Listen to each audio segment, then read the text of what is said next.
Assalamualaikum warahmatullahi wabarakatuh.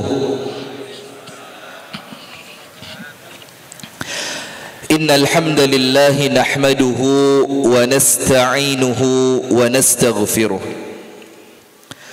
wa nastahdihi wa natubu ilayh wa na'udzu billahi min syururi anfusina wa sayyiati a'malina. Man yahdihillahu fala mudilla lahu wa man yudlil fala hadiya lahu. Ashhadu an la ilaha illallah wahdahu la syarika lah wa ashhadu anna Muhammadan abduhu wa rasuluh sallallahu alaihi wa ala alihi wa ashabihi wa man walah. A'udzu billahi minasy syaithanir rajim. Ya ayyuhalladzina amanu taqullaha haqqa tuqatih wa la tamutunna illa wa antum muslimun. Wa qala aidan والذين آمنوا واتبعتهم ذريتهم بإيمان ألحقنا بهم ذريتهم وما ألتناهم من عملهم من شيء كل امرئ بما كسب رهين. اللهم إنا نسألك علما نافعا ورزقا طيبا وعملا متقبلا. اللهم علمنا ما ينفعنا وانفعنا بما علمتنا وزدنا علما وهدى وتوفيقا آمين يا رب العالمين. سيد الاستغفار. اللهم أنت ربي لا إله إلا أنت خلقتني وأنا عبدك وأنا على عهدك ووعدك ما استطعت أعوذ بك من شر ما صنعت أبوء لك بنعمتك علي وأبوء بذنبي فاغفر لي فإنه لا يغفر الذنوب إلا أنت. Hadirin sekalian, jamaah pengajian Sabtu pagi JMC Jombang Muhammadiyah Center yang semoga kita bersama dirahmati oleh Allah Subhanahu wa taala. Sebelum saya mulai pengajian, coba ada satu ibu-ibu tadi malam ikut kajian sama saya dapat hadiah. Coba angkat tangan, yang mana? Ibunya yang mana? Datang enggak beliau? Bu, yang tadi malam kajian sama saya janjikan dapat hadiah. Tidak datang, batal ini. Mungkin belum datang ya nanti.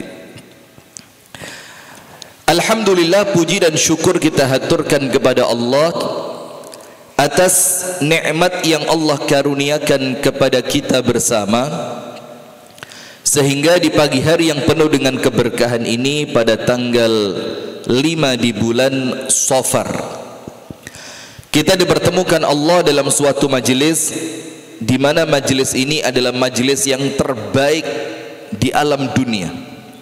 Majelis yang di dalamnya kita mengingat Allah Subhanahu wa taala. Majelis yang di dalamnya kita mempelajari sunnah Rasulullah sallallahu alaihi wasallam.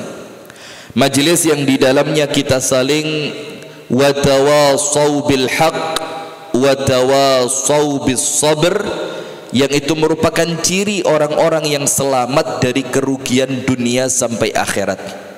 Maka untuk siapapun yang Allah takdirkan, Allah mudahkan, Allah langkahkan menuju majelis-majelis semacam ini, maka hendaknya dia bersyukur kepada Allah, matur suwun kepada Allah Ta'ala, berterima kasih kepada Allah dengan sebenar-benarnya ungkapan syukur. Agar apa? Agar hadirnya kita di majelis ini bukan sekedar hadir secara fisik, tapi kita hadir secara basirah, Basirah itu mata hatinya dibuka. Jadi hadirnya kita ini hadir fisik, hadir akal, hadir hati. Dan itu bentuk kita mensyukuri nikmat ini. Yang kemudian apabila kita syukuri, maka kenikmatan semacam ini akan Allah langgengkan. Kalau nikmatnya langgeng senantiasa duduk di majelis taklim seperti ini istiqomah, maka nasihat-nasihat yang baik itu senantiasa kita dengarkan. Sehingga ketika kita senantiasa mendapatkan nasihat yang baik, uripe gak sempet blangsak. Jadi hidupnya itu tidak sempat futur yang terlalu. Futur itu jauh dari syariat, tidak sempat. Ketika hidupnya senantiasa dengan panduan syariat, maka ending dari akhir kehidupannya insya Allah husnul khatimah. Amin ya rabbal alamin. Salawat beriring salam semoga tercurahkan kepada uswah kita, baginda Nabi besar Muhammad sallallahu alaihi wasallam, beserta seluruh keluarganya, beserta seluruh istrinya, beserta seluruh sahabatnya, dan seluruh di antara umat dan pengikutnya yang setia menjalankan sunnah dan tuntunan ila yaumil qiyamah. Hadirin sekalian, ibu-ibu dan bapak-bapak jamaah pengajian JMC Jombang Muhammadiyah Center, yang semoga kita bersama senantiasa dirahmati oleh Allah. Di pagi hari ini singkat saja, karena kalau kepanjangan nanti panas ya. Apalagi Agustus ini, kalau siang dikit wes karnaval, baris, lomba, bikin kita kemana-mana nampaknya khawatir macet segala macam. Dan kemudian jawabannya apa? Alah, wong setahun sepisan. Padahal di dalam hadis yang hasan itu dikatakan Rasulullah sallallahu alaihi wasallam bersabda, la qalila fi adza al-jar. Tidak ada kata sedikit untuk mereka yang mengganggu tetangganya. Jadi tidak ada kata setahun sepisan, ala yo gak mesti terus-terusan, itu tidak ada kalimat itu. Karena dalam Islam ini kaidahnya adalah la dhararat wa la dhirar. Tidak boleh memudarati diri sendiri dan tidak juga boleh mendatangkan mudarat untuk orang lain. Itu tidak boleh. La dharara wala dhirar. Ini kaidah besar dalam agama Islam yang kemudian diambil dari hadis yang sahih, yang hadisnya juga disebutkan di mana? Di kitab Al-Arba'in An-Nawawiyah milik Al-Imam An-Nawawi. Nah, maka hadirin sekalian, tentu kami juga sebagai warga negara Indonesia ya berhaklah menyuarakan. Jadi mulai sekarang ibu-ibu, lomba-lomba Agustusan itu dibikin lomba yang bermartabat, lombanya itu yang terhormat. Jangan sampai bikin lomba-lomba Agustusan itu lomba yang menjatuhkan harkat dan martabat, menjatuhkan derajat, menjadikan orang itu kesannya gak duwe isin. Ada yang lomba tandem suami istri di depan banyak orang, dan itu lombanya jorok. Di perut suami ditaleni gedang. Jadi di perutnya suami ini diikat pakai tali rafia ke belakang, pakai pisang. Terus istrinya itu disuruh ngupas dan memakan pisang itu, yang cepat yang menang. Dan sekarang hadirin, tidak mungkin tidak di video, tidak mungkin. Karena apa? Sekarang HP itu tinggal dibuka, klik, tekan tombol video, jalan sudah. Dan nanti dipasang status, di share di grup, berputar, Anda direndahkan, Anda dijatuhkan. Jadi ayolah kembali lomba itu kayak zaman dulu aja lah, yang kreatif, yang bagus, yang baik. Tidak usah pakai lomba-lomba yang jorok-jorok seperti itu. Kemudian perempuan dua disuruh bawa pelembungan, didorong pakai dadanya, muter 2 kali, sana sini itu padahal pelembungannya itu didorong pakai. Nah itu kan panjenengan nggih tumut Bu lomba kados ngoten niku Bu. Mboten tumut nggih wong panjenengan panitia niki ya. Repot juga ini ya. Kalau ndak ikut ternyata ibu-ibu apa? Panitianya. Nah, maka panjenengan hadirin yang dirahmati oleh Allah, dan kami suarakan untuk siapapun yang mendengarkan, yang menyaksikan, apabila kemudian panjenengan itu termasuk apa ya, termasuk pengurus RT, pengurus RW, pengurus kelurahan, bahkan sampai kecamatan lebih bagus, maka panjenengan wajib mengusulkan, diusulkan Agustus ini lombanya yang bagus-bagus.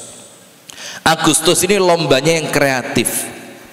Dan tidak jadi masalah dengan lomba-lomba semacam itu, tapi yang bagus, yang kreatif. Jangan sampai lomba itu jorok, jangan sampai lomba itu menjatuhkan harkat dan martabat kita sebagai seorang manusia. Faham nggih? Nah, termasuk hindari perlombaan yang bahaya. Termasuk bahaya itu ya seperti gebuk bantal, itu bahaya itu. Termasuk panjat tebing, pinang apa tebing? Panjat pinang. Sudah ada kasus videonya Pak. Jadi lomba panjat pinang sampai kira-kira 7 orang ke atas. Yang atas itu sudah hampir sampai di hadiahnya, sudah mau diambil itu hadiah, ternyata jatuh. Dan yang paling atas itu jatuhnya bukan melorot, tapi jatuhnya mencolot dan langsung kejet-kejet meninggal di tempat. Nah maka ayolah bismillah, kita semarakkan HUT RI ini dengan cara yang bagus, dengan cara yang bermartabat, dengan cara yang hebat, dengan cara yang kreatif. Supaya apa? Supaya kesannya kita ini bukan orang yang urakan, bukan orang yang apa? Urakan. Termasuk mohon maaf acara-acara yang sampai nutup jalan, itu diminimalisir lah. Karena apa? Jangan sampai keinginan kita untuk menyemarakkan HUT RI justru menjadikan orang lain merasa terzolimi, merasa tersakiti. Setuju mboten nih?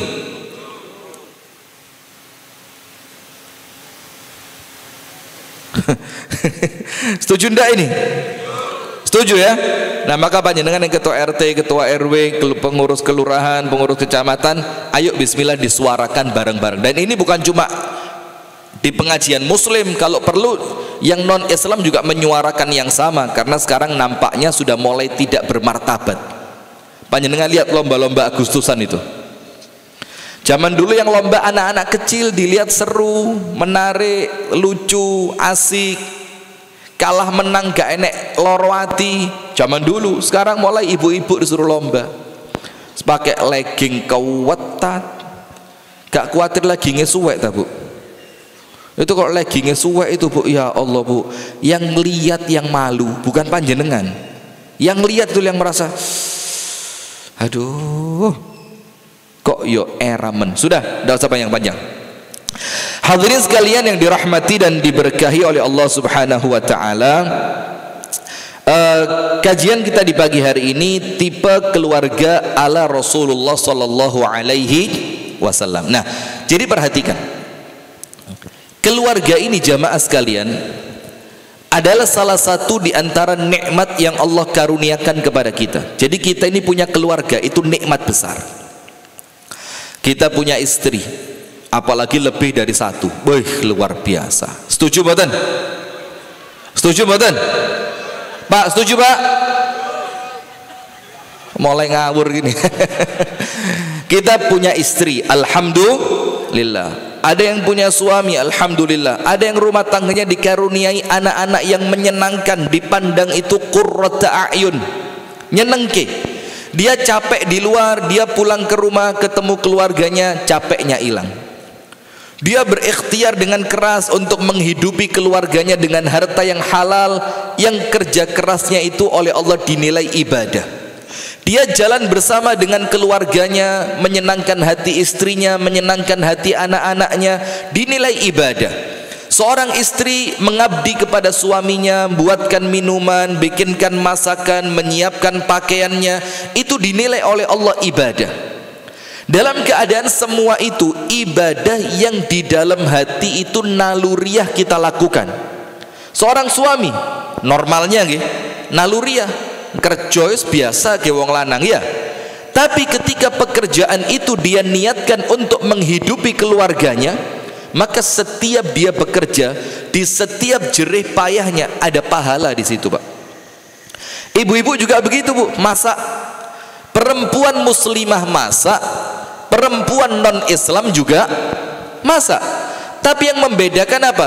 Panjenengan ibu-ibu ketika masak itu panjenengan tidak sekedar ingin mengabdi kepada suami, tapi panjenengan mikir masakku ini adalah bentuk ibadahku kepada Allah Subhanahu wa ta'ala. Maka di rumah sakit Aisyah Malang sana, RSI Aisyah Malang, itu ditulis besar di depan pintu masuk, pelayananku adalah ibadahku. Nah itu maka harus diwujudkan betul-betul. Coba jargon tok ini. Kadang-kadang perawat-perawat ini ya wajahnya Masya Allah ya. Jani lek gelem mesem titik no ya ayu. Lek nyuntik, Pak, jangan tegang, lemes tangannya, lemes. Nah maka setiap ibu-ibu itu pasti masak, pasti dandan, pasti mandi. Tapi ketika semua itu diniatkan untuk menyenangkan hati suami, untuk membahagiakan keluarganya, maka itu bukan cuma perbuatan duniawi, tapi tembus ke akhirat, Bu. Maka beberapa pengajian terakhir itu saya sampaikan khusus untuk ibu-ibu yang tercinta ini, Masya Allah, yang cantik-cantik ini, apalagi kelihatan kena sentrong sinar matahari, glowing panjenengan, Masya Allah. Sudah saya sampaikan apa? Jangan kemakan isu yang sekarang lagi rame, isunya apa? Independent woman. Ngerti enggak ibu-ibu di Jombang? Independent woman. Jadi bahasa kasarnya itu perempuan yang bisa hidup tanpa siapapun. Jadi independen, merdeka dia. Dia seakan-akan ketika mengatakan aku adalah independent woman, maka seakan-akan, maaf, jangan disalahpahami. Dia tidak punya takut sama suami.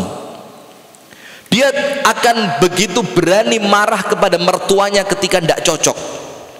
Dia akan dengan kuat hati untuk meninggalkan anak-anaknya demi pekerjaan. Karena jargonnya apa? Independent woman. Dia tidak mau diatur oleh suaminya. Kamu siapa ngatur-ngatur saya? Dia tidak mau diarahkan untuk tetap di rumahnya, jangan banyak keluar. Dibilang, oh tidak bisa, penghasilan saya dibanding kamu jauh lebih besar penghasilan saya. Nah, kalimat-kalimat seperti ini, jargon-jargon seperti kata-kata independent woman dan yang lainnya, ini kita khawatir. Ini memang untuk ngerusak keluarga muslim. Karena panjenengan tahu hadirin, senakal-nakalnya anak, kalau masih di rumah itu masih aman. Ini panjenengan pegang sudah. Anak itu sak nakal-nakale kalau masih di rumah itu insya Allah masih aman. Karena dia tidak akan mencelakai orang lain. Dia tidak akan merugikan orang lain. Dia tidak akan merusak nama keluarga besar yang Anda jaga mulai awal ini. Nah, sekarang mulai dimunculkan gerakan seakan-akan di rumah itu tidak keren. Perempuan kalau di rumah tok, kalau tidak ikut senam di kampung, itu bukan perempuan gaul. Ibu yang ikut senam angkat tangan. Tidak yakin saya kalau saya angkat tangan, belas penipu. Coba jujur, yang ikut senam angkat tangan. Angkat tangan daripada angkat kaki loh. Ayo coba. Ya sudah, tidak usah ya buka aib ya. Kalau tidak ikut senam di kampung kayaknya tidak keren. Kalau pakaiannya gak ngejreng seakan-akan kurang hebat. Kalau tidak punya kelompok arisan spesial khusus sosialita, seakan-akan levelnya belum naik. Kalau tidak ngerti Shopee atau kalau tidak ngerti yang namanya online shop, itu seakan-akan kurang gaul. Dan panjenengan tahu semua ini Bu dirancang tidak menutup kemungkinan ada tujuan untuk merusak keluarga muslim ini. Keluarga muslim yang di rumah, keluarga muslim yang baik, keluarga muslim yang taat kepada Allah, keluarga muslim yang sebelum azan maghrib semua sudah ada di rumah, keluarga muslim yang senantiasa pergi kemanapun bersama, ibadah bersama, mereka makan bersama, itu seakan-akan mau dirusak. Nah, maka sekarang menjadi penting Bu, poin pertama yang harus kita fahami, rumah tangga ini nikmat, jangan dirusak. Panjenengan tahu ayat Al-Quran yang sering dibaca itu, innallaha la yughayyiru ma biqaumin hatta yughayyiru ma bi anfusihim. Allah tidak akan merubah suatu kaum sampai kapan? Sampai kaum itu sendiri yang merubahnya. Ayat ini jamaah berbicara tentang nikmat, bukan berbicara tentang kalau bukan Anda yang merubah nasib maka siapa lagi, kalau bukan kita siapa lagi, kalau tidak sekarang. Bukan itu. Ini ayat berbicara tentang Allah tidak akan mencabut nikmat yang Allah berikan sampai Anda yang menjadikan Allah merasa pantas nyabut nikmat itu. Anda buka tafsir Ibnu Katsir, innallaha la yughayyiru ni'matan an'amaha ala 'abdin hatta yughayyiruha bi anfusihim. Allah tidak akan merubah kenikmatan yang Allah berikan kepada seorang hamba sampai hamba itu sendiri yang menjadikan nikmat itu pantas dicabut. Itu makna ayatnya. Nah, sekarang rumah tangga ini nikmat, maka kenikmatannya tidak akan dicabut oleh Allah kecuali kita yang salah. Nikmatnya di awal rumah tangga bulan madu, nikmatnya ketika sekarang gini, gampangan ya Bu, panjenengan ketika punya anak baru lahir seneng enggak? Ibu-ibu seneng mboten? Seneng luar biasa. Ketika anaknya awal sekolah TK, seragam baru difoto, seneng mboten? Nganter sekolah bahagia apa enggak? Bahagia. Nanti anaknya pulang sekolah dijemput, didulang, diajarin apa, nanti pindah anaknya masuk SD, anaknya masuk SMP, masuk pondok, seneng apa enggak? Pertanyaannya begini, itulah makna dari qurrata a'yun. Rabbana hab lana min azwajina wa dzurriyyatina qurrata a'yun waj'alna lil muttaqina imama. Kita minta kepada Allah keturunan kita, pasangan kita, semuanya itu kalau dilihat oleh mata kita itu atine ayem. Jadi yang ngelihat mata, yang ayem hati.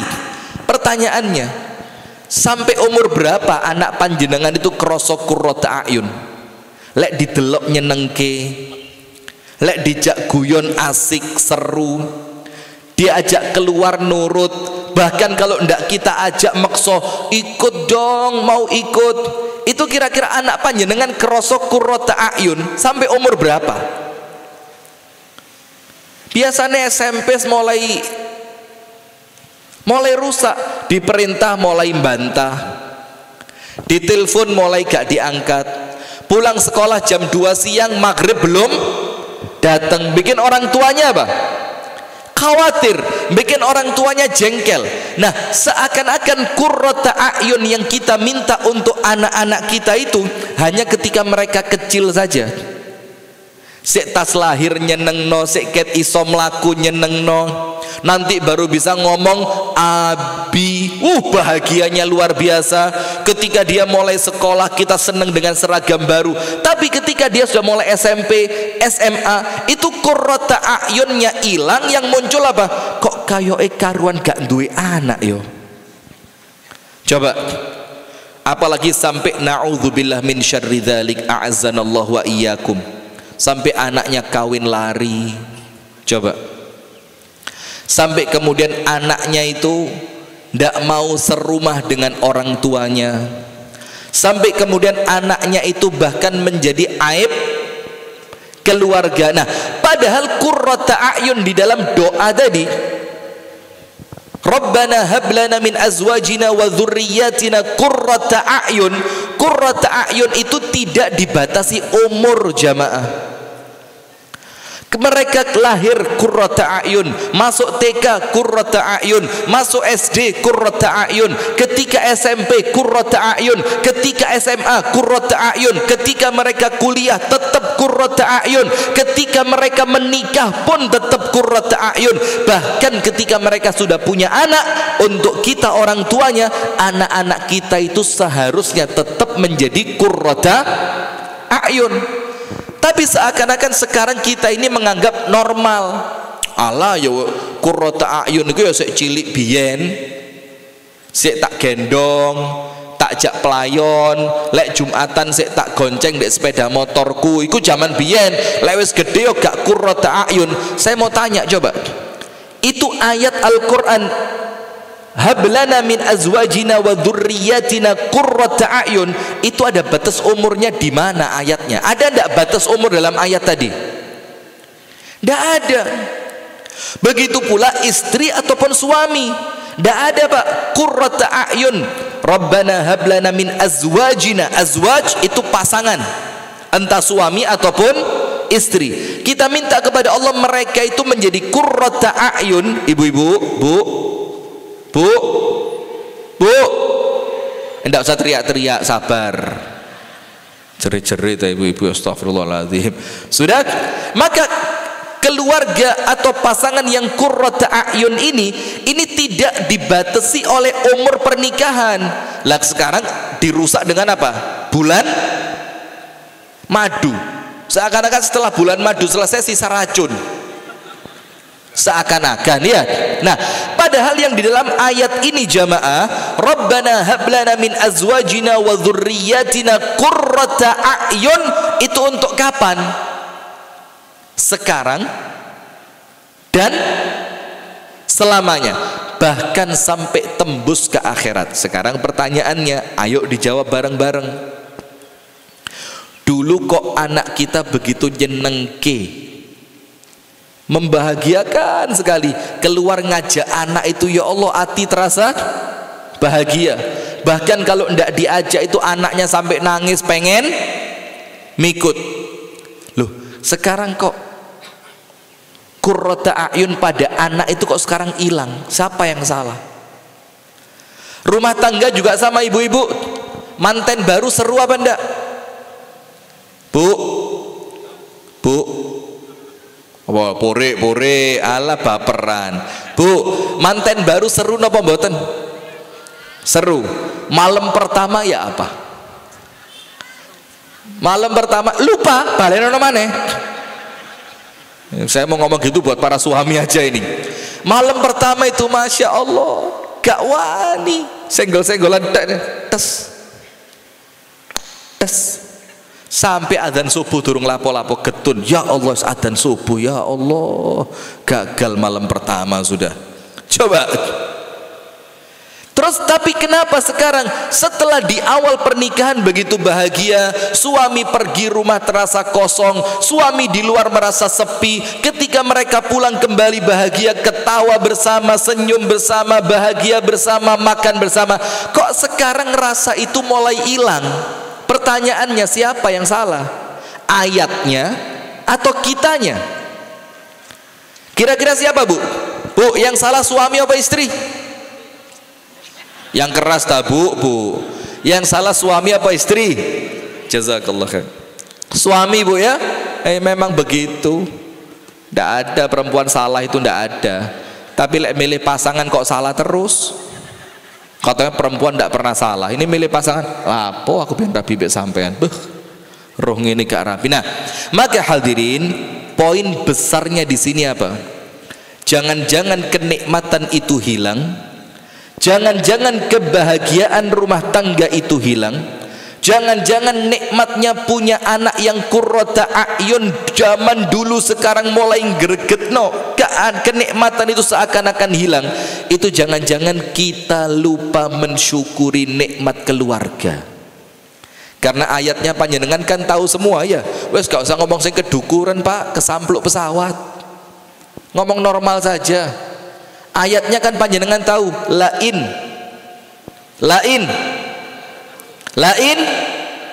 la'azi walain inna adzabi sapal kabeh lapo ngaji mulai lah wis. Ini ayat yang sering kita baca ini. Betul Pak Didin ya? Betul ya? La in syakartum, sekiranya kalian bersyukur, nikmatnya sama Allah diapain? Wis merem lah, merem. Kalau syukur ditambahi sama Allah. Nikmatnya rumah tangga ditambahi sama Allah kalau panjenengan syukur. Nikmatnya punya anak ditambahi sama Allah kalau panjenengan syukur. Semakin bertambahnya usia rumah tangga, semakin bahagia. Semakin bertambahnya usia putra putri panjenengan, semakin qurrata a'yun mereka untuk Anda. Itu kalau panjenengan lain syakartum. Kalau kita syukur, nanti kita jawab bagaimana mensyukurinya. Tapi sayangnya ketika nikmat rumah tangga itu hilang, bahagia bersama anak itu mulai hilang, anak yang dulu bikin capeknya kita itu terasa hilang, sekarang kita ndak capek ndelok anak mali capek. Coba, padahal gak kesel belas ndelok anak langsung, ya Allah stroke kumat lagi nak, ya Allah nak, ojo ngono nak. Bapak, sampai ada ibu-ibu ngingetin anaknya, ojo macem-macem dengar ngarepe bapakmu yo. Iki serangan nomor 17 lho iki. Iki serangan pisan kas, buka nih kuburan lah wes. Ini maka PDM Jombang harus punya nih, TPU khusus warga muslim. Ini kan Islamic Center lengkap sudah ini. Jombang Muhammadiyah Center, bikin kuburan juga Pak di sini Pak. Jadi lengkap. Perumahan dulu, setelah perumahan ada kuburan, supaya pas itu. Wes gak ado-ado, gitu loh ya. Kami di Kasembon itu di sebelah SD, itu pas baratnya SD kuburan. Kalau saya ngomong sama teman-teman apa? Nandurin dek kene, panenin dek kuno. Jadi kita nandurnya di sini di SD, di TK, di PAUD, kita nanam di sini, nanti panennya di sebelah barat sana. Karena baratnya sekolahan itu apa? Kuburan. Jadi kalau di Jombang Muhammadiyah Center ada kuburannya lebih mengilhami nih. Jadi orang yang mulai gak ikhlas kalau omamu. Kalau orang yang mulai puri-purian gitu, gak gelem nang Muhammadiyah, gak gelem nang masjid, gak gelem rapat, kalau dilebokne saiki ayo tak keduk nih. Jadi tidak usah ruwet-ruwet. Jadi akan lebih lengkap kalau ada kuburannya. Bikin pemakaman khusus muslim. Karena sekarang nampaknya jarang Pak. Nah sudah kita lanjutkan. Gak usah atu-atu. Nah maka sementara Allah ayat ini oleh Allah dilanjutkan, wala in kafartum, tapi kalau kalian kufur. Kufur itu apa? Kufur itu ya tidak mensyukuri. Dalam bentuk apa? Lupa kepada Allah, lupa ibadah, lupa zikir, lupa ngaji, lupa sholat, lupa berbagi, lupa sodakoh, lupa berjuang, lupa berdakwah, lupa menasehati, luwali kabeh. Dan ini penyakit. Awal muasal penyakit itu lali. Lali lek wis duwe bojo. Coba, sekarang banyak Pak. Lupa kalau sudah punya suami. Kalau kita aman, wong lanang iki aman, wong siji kok jatahe papat. Lek wong wedok jatahe mek siji, soal entuk siji wis mandek gak usah. Kalau laki-laki masih boleh, setuju? Takbir. Yang semangat gitu loh. Jadi wong lanang sing lanang tenanan gitu loh. Laki kok istrinya satu, ini baru seperempat laki itu. Laki itu kalau sudah 4, bahkan dari kata istri aja bisa difahami kan, is free, is free. Kalau cuma satu is one, is two, belum jadi istri. Baru kalau sudah 3 is 3. Ibu-ibu setuju Bu ya?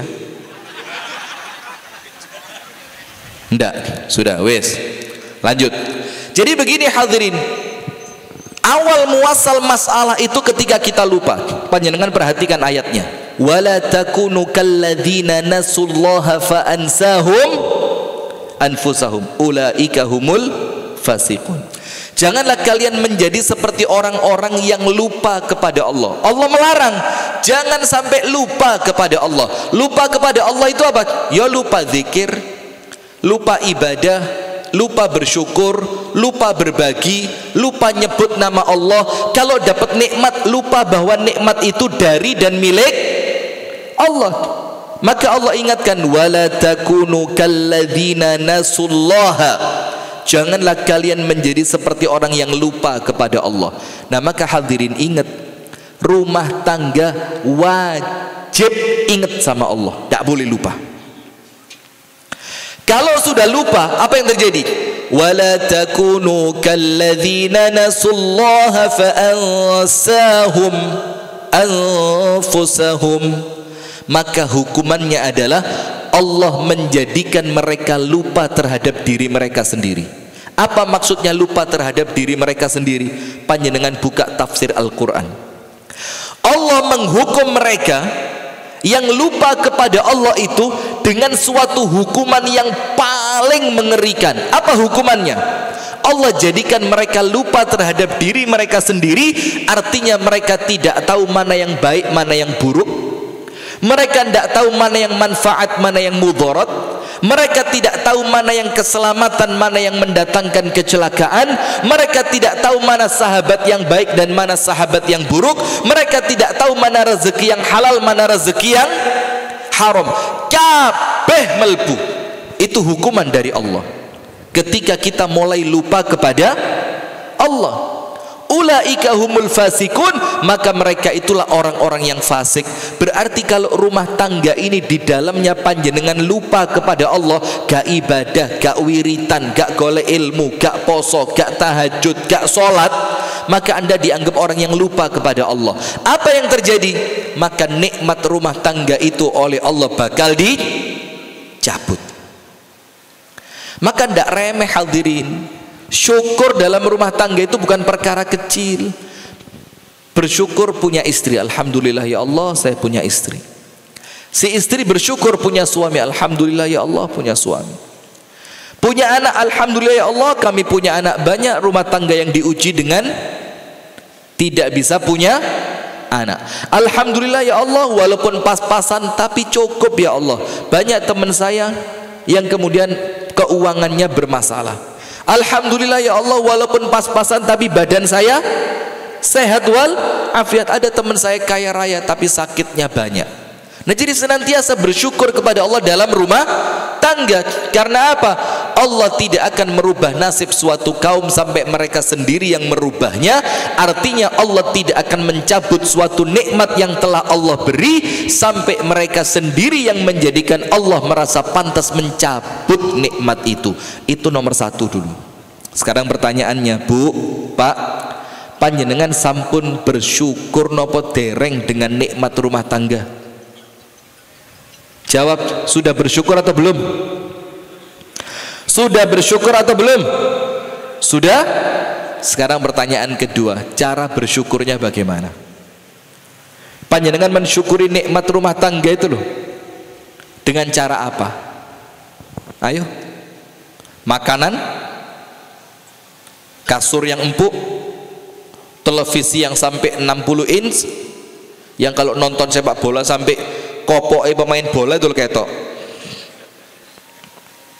Atau dengan setiap kamar anak dikasih AC-nya masing-masing, atau kemudian setiap istri mau belanja dikasih uang sak maunya. Bagaimana mensyukuri rumah tangga itu? Perhatikan jamaah, ada 3 cara besar. Ada 3 cara besar mensyukuri nikmat rumah tangga, agar kemudian rumah tangga kita ini betul-betul menjadi rumah tangga tipe rumah tangganya Nabi. Kalau kita ngomong rumah tangganya Nabi, waduh Pak, mohon maaf ge, bukan saya tidak mau ceramah masalah itu Pak, kedukuran. Nanti kalau kedukuran tadi kesampluk apa? Pesawat. Walaupun tidak ada yang dicontohkan Nabi kemudian tidak bisa ditiru, itu tidak ada, pasti bisa ditiru. Lawang Nabi Muhammad itu uswatun hasanah, itu kita yakin. Laqad kana lakum fi rasulillahi uswatun hasanah, itu pasti sudah. Tapi kemudian kita pengen bagaimana? Ya taraf pemula lah. Yang penting rumah tangga ini bahagia dunia, bahagia akhirat, selamat dunia, selamat akhirat. Nah, maka ada minimal 3 cara besar. Ini 3 poin besar untuk mensyukuri nikmat rumah tangga. Nomor 1, ibu-ibu tolong ditulis. Ibu-ibu tulis. Nomor 1, bagaimana kita bisa mensyukuri nikmat rumah tangga? Ayatnya jelas. Wa ma bikum min ni'matin faminallah. Apapun nikmat yang saat ini engkau rasakan, maka yakini nikmat itu minallah. Apa artinya minallah? Datangnya dari Allah. Nah, sekarang begini, berarti mensyukurinya itu dengan kita membesarkan Allah di dalam rumah tangga kita. Ketika Allah takdirkan rumah tangga kita berjalan sampai 20 tahun, ya ada masalah-masalah kecil lah ya, normal. Tapi alhamdulillah munculnya masalah-masalah kecil itu tidak menjadikan rumah tangga kita rusak. Maka ucapkan apa? Hadza min fadli Rabbi. Alhamdulillah ya Allah, keutuhan rumah tangga ini murni karenamu ya Allah. Maka dari situ kita ngerti makna kalimat alhamdulillahi rabbil alamin. Alhamdulillahi rabbil alamin, alif lam dalam kalimat alhamdulillah itu artinya apa? Dalam bahasa Arab, ini untuk yang belajar bahasa Arab, itu arti alif lam di sana listighraqil jins. Listighraqil jins artinya apa? Mencakup semua bentuk pujian. Maka ketika kita mengucapkan alhamdulillahi rabbil alamin, kita berikan kepada Allah semua bentuk pujian dan semua bentuk rasa syukur. Terus apa? Kita ini tidak merasa memiliki apapun, tidak merasa berjasa sedikit pun, tidak merasa punya peran apapun. Maka jargonnya jangan salah. Jargon kita itu, selain kita mengucapkan hadza min fadli rabbi, ini semua karunia Allah, kemudian kita mengucapkan alhamdulillah, segala puji itu hanya milik Allah. Baru yang terakhir apa? La haula wala quwwata illa billah. Nah, maka ibu-ibu kalau dipuji sama orang, masya Allah yo anake kok pinter, alhamdulillah mbak, pintere anakku kerono Gusti Allah. Jangan disebut yang lain. Anu mbak lah lese beh, iku mulai sekolah jam 4, mari maghrib langsung les sampai jam 12. Gue jam 12 iku turu sak jam terus tahajud sampai subuh. Iku gadek mangan belas lho iku mbak seminggu mbak. Nah ini ruwet ini. Kalau sudah muncul yang semacam itu hadirin, khawatirnya nanti muncul bibit-bibitnya korun. Korun itu ketika kaya raya, apa korun katakan? Innama utituhu ala ilmin indi. Yo pantes sugih, wong aku pinter kok. Katanya siapa? Korun. Nah, maka kita ini harus membesarkan Allah dalam rumah tangga kita. Artinya membesarkan Allah di sini apa? Ada kenikmatan semacam apapun, besar ataupun kecil, zahir ataupun batin, tampak maupun tidak tampak, secara materi maupun secara hissi maknawi, maka besarkan Allah di sana dengan mengucapkan alhamdulillahi rabbil alamin. Jadi nomor 1, mensyukuri nikmat rumah tangga itu Pak, besarkan Allah di dalam rumah tangga kita. Bukan karena saya sebagai suami, bukan karena dia sebagai istri, bukan karena anak-anak saya, bukan karena mertua saya, bukan karena orang tua saya, tapi semua karena Allah. Kenapa begitu? Karena Allah itu pencemburu. Bu, panjenengan kalau lihat suami panjenengan goncengan sama perempuan umur 23 tahun, cantik, seksi, putih, kira-kira panjenengan cemburu mboten Bu? Cemburu mboten? Cemburu ndak Bu? Tak baleni Bu, panjenengan lihat suami panjenengan boncengan sepeda motor dengan perempuan umur 23, uwayu, seksi, bohai, putih. Cemburu mboten? Yang ibu-ibu yang kompak mosok ndak? Cemburu apa ndak Bu? Tapi yang digonceng anaknya. Cemburu apa ndak? Nah, misalkan perempuan cemburu.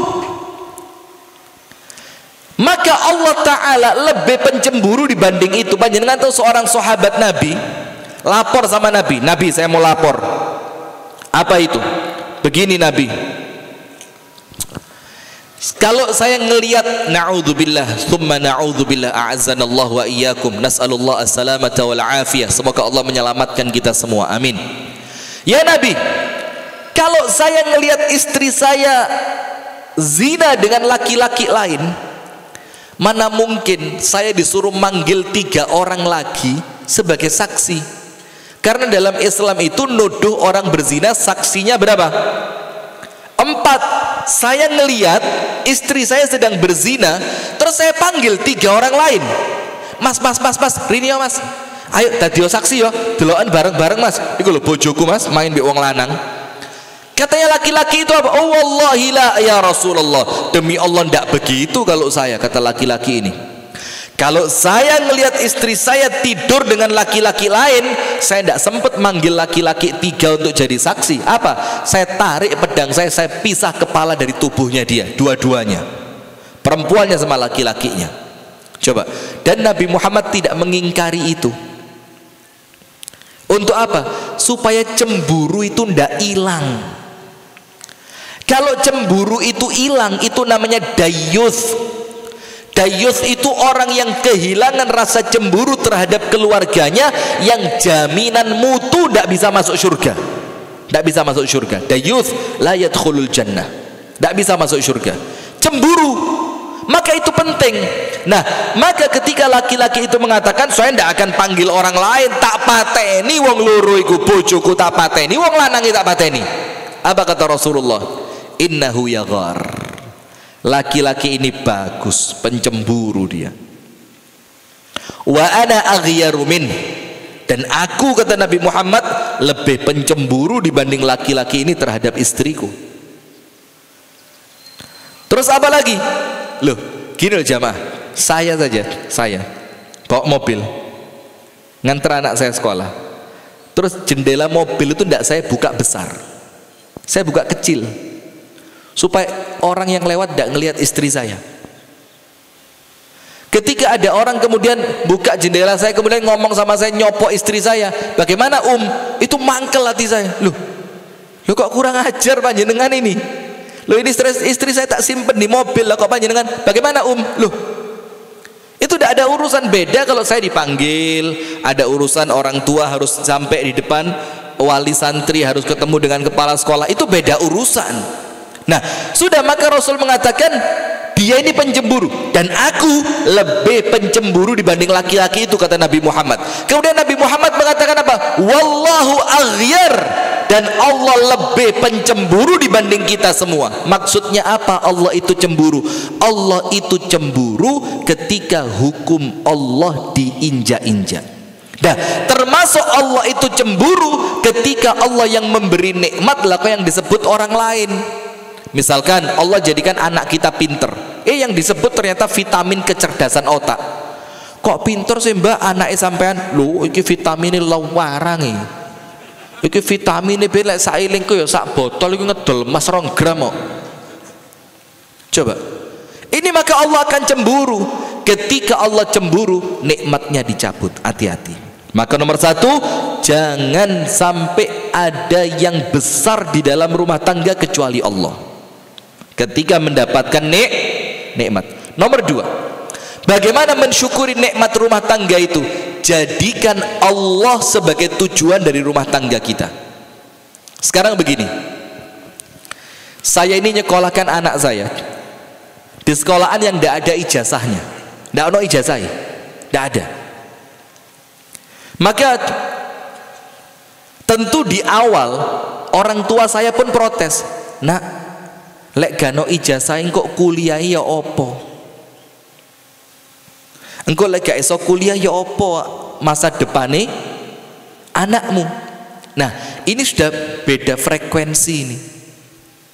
Kita nyekolahkan anak itu bukan sekedar untuk kuliah, jamaah. Kita menyekolahkan anak itu bukan sekedar untuk mereka dapat ijazah, kemudian dengan ijazahnya mereka bisa kerja. Ini penting, Bu, panjenengan fahami, Bu. Ini mindset pendidikan Islam. Kita nyekolahkan anak itu supaya anak kita soleh, titik. Wis gak ono neh. Supaya ndak ketinggian ekspektasi. Engkau kudu dadi presiden lo, nak.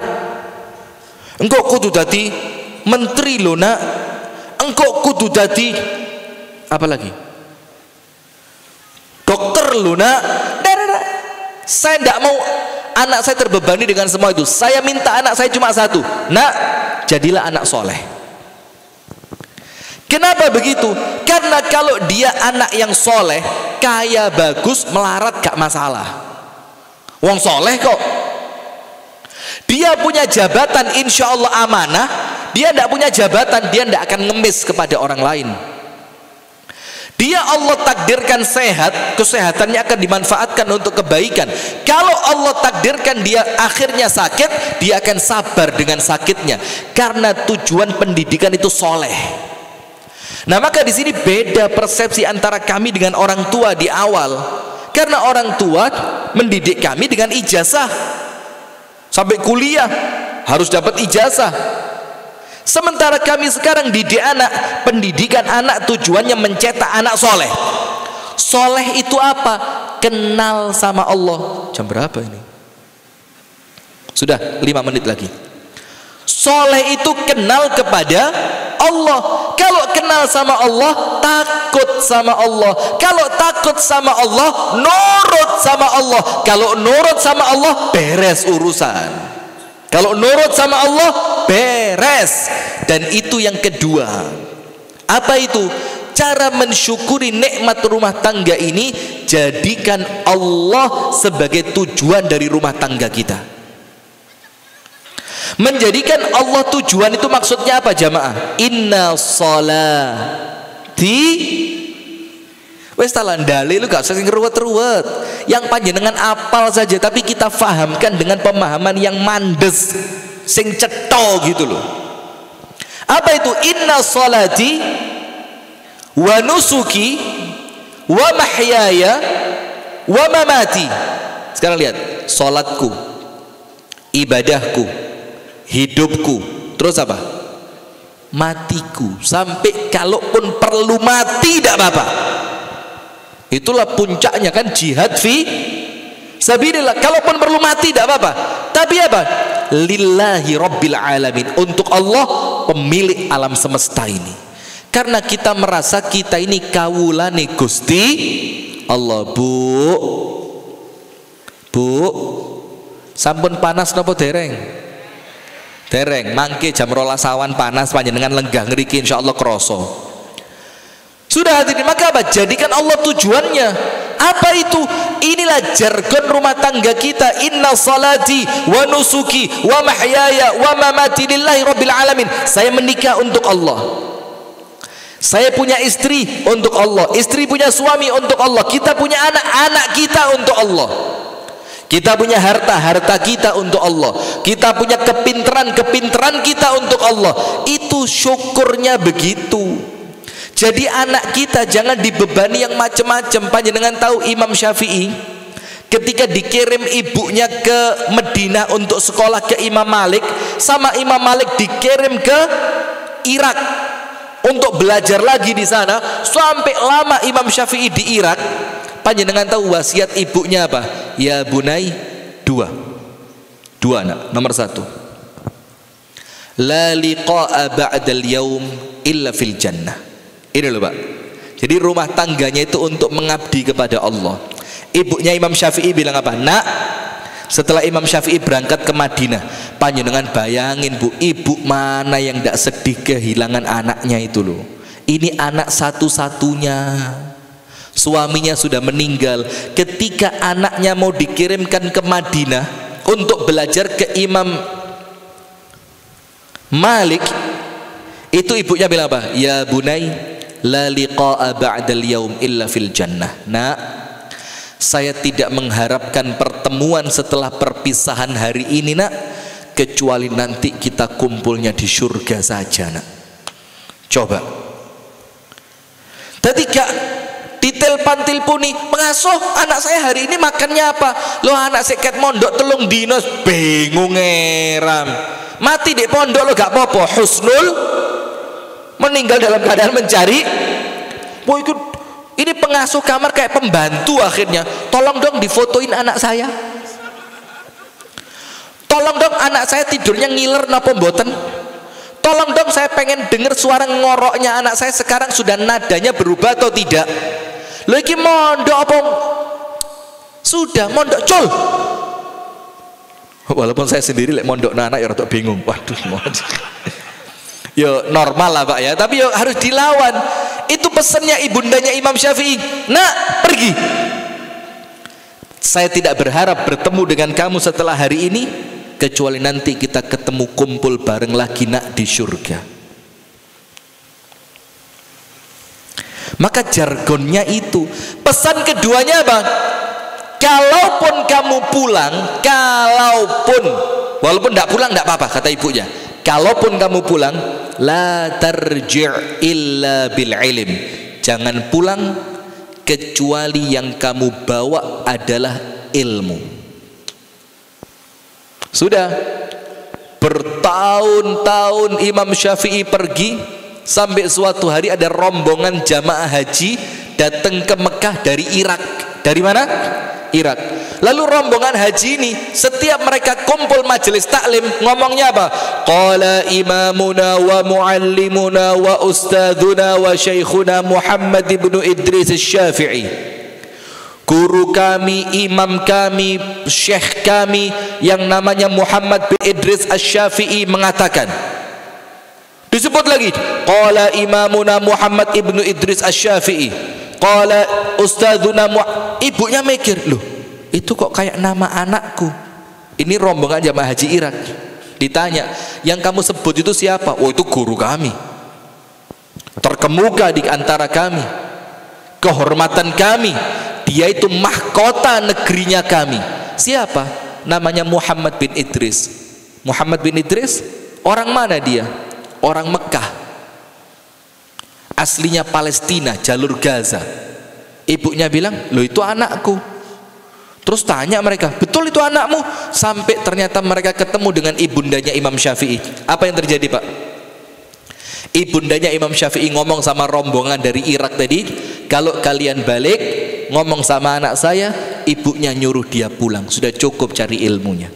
Sudah sampai di Irak, ketemu Imam Syafi'i, ngomong rombongan tadi, ya Imam, kami ketemu sama putra panjenengan, sama ibu panjenengan. Ibu panjenengan titip pesan panjenengan disuruh pulang. Maka Imam Syafi'i mengatakan, ya sudah, beberapa waktu setelah ini saya akan pulang. Beberapa bulan lah setelah itu. Maka ketika orang-orang Irak dengar Imam Syafi'i mau pulang, apa yang terjadi? Semuanya urunan. Ada yang ngasih unta 100, ada yang ngasih kain, ada yang ngasih emas, ada yang ngasih macam-macam. Sampai ketika Imam Syafi'i pulang, itu kepulangan Imam Syafi'i seperti kafilah dagang. Untanya, kudanya, keledainya, kainnya, semuanya lengkap.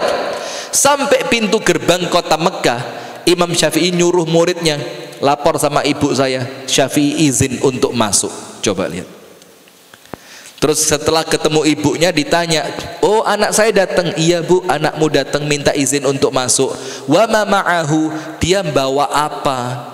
Muridnya Imam Syafi'i cerita, dia bawa untanya sekian, kudanya sekian, kainnya sekian, emasnya sekian, macam-macam. Kata ibunya apa?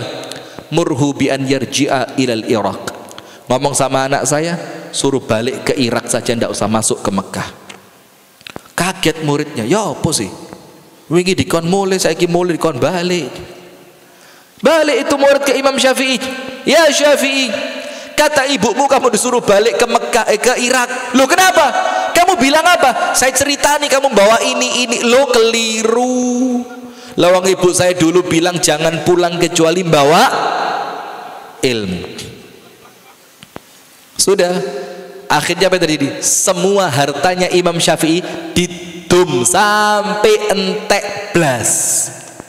Muridnya disuruh balik ke ibunya. Apa yang dibawa anak saya? Entek blas, Bu. Kari ilmu netok. Dia tidak membawa apapun kecuali ilmu.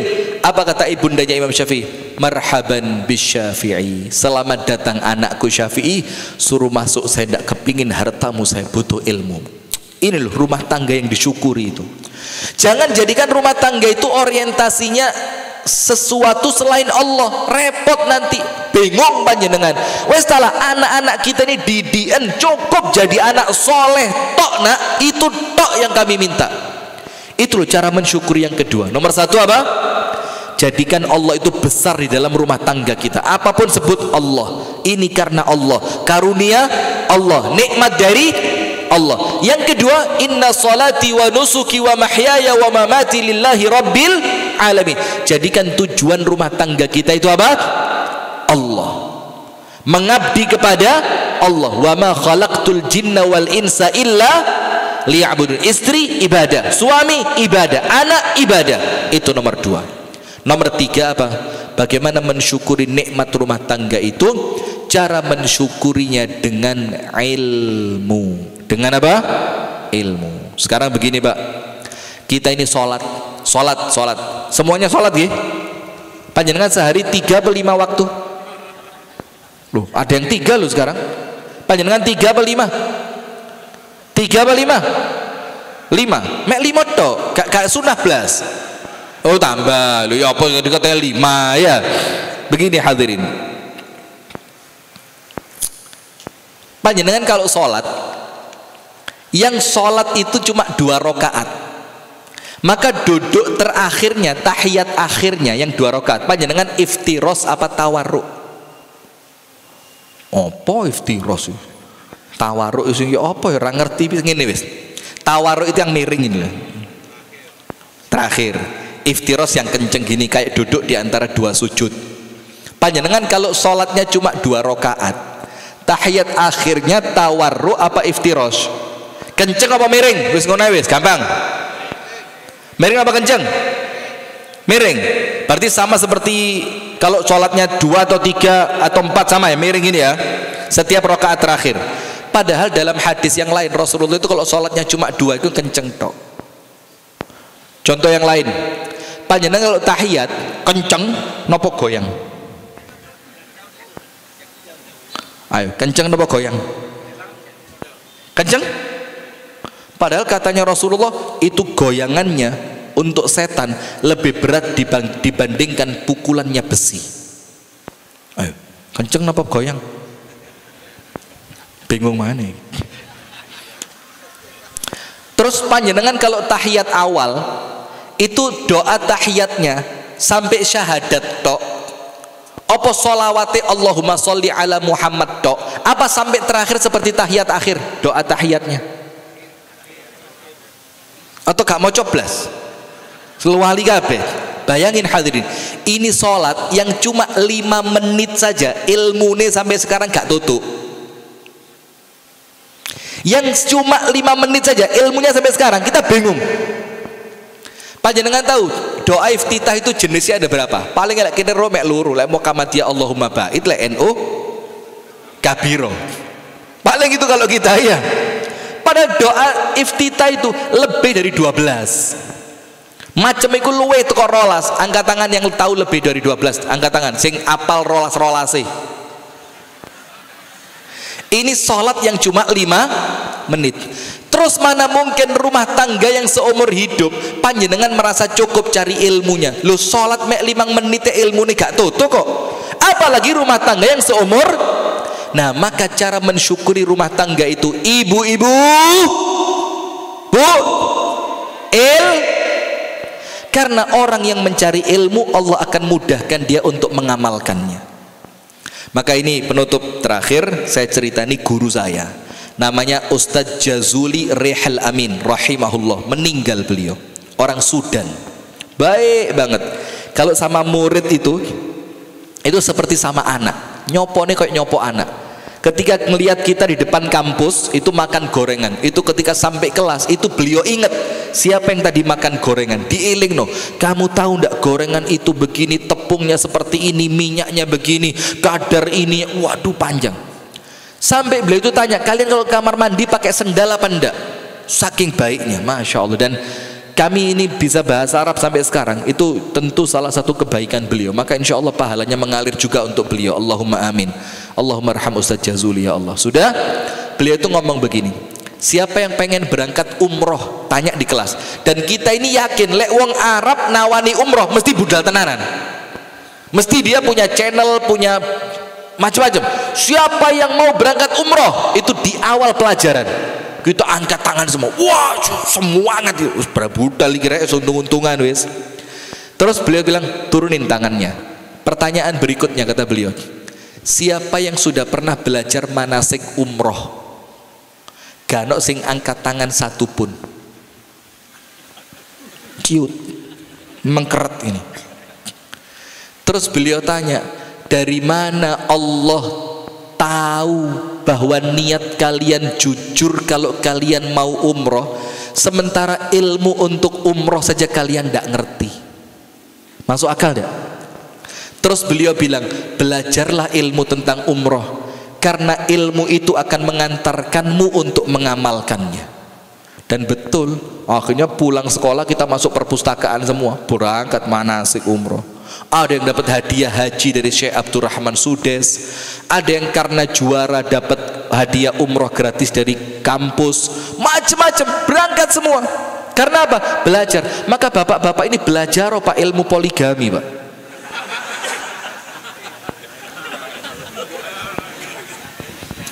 Insya Allah kalau ilmunya panjenengan ngerti, Allah mudahkan panjenengan untuk mengamalkan. Allahumma.